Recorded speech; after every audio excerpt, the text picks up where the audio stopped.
Welcome back, Raider Nation. It's Joseph here for Zenny62. So earlier today, the Raiders signed All-Pro, 6 all-time Pro defensive tackle Gerald McCoy. Now, before we get into the semantics about whether or not it was a good signing, the one thing that I kept wondering is that why did we even get rid of Mo Hurst, who essentially is doing the same job that Gerald McCoy is doing?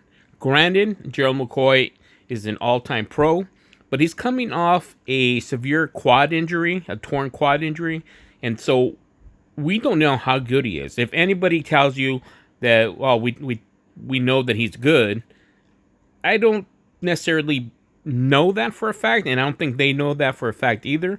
He obviously did enough of a good workout to get signed by the Raiders, but when I looked into it and I reached out to an insider, he did reach back to me and said that it's to be determined what role Gerald McCoy will have, because he's going to go through training camp to see whether or not his injured quad will hold up.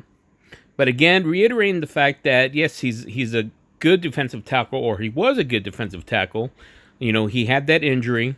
And so the question that I asked is that we had Mo Hurst, who was a good defensive tackle and is still on a rookie contract, but we let him go.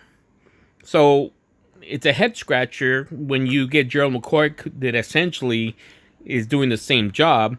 Granted, he was a good run defender, and that's exactly what the Raiders wanted. And we know that how he goes after quarterbacks.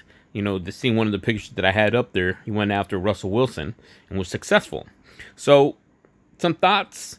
We'll know throughout training camp whether or not he's holding up, whether or not he'll be a starter. I highly doubt he'll be a starter, but it's a big body the Raiders wanted, the Raiders needed on the defensive line, or at the defensive tackle.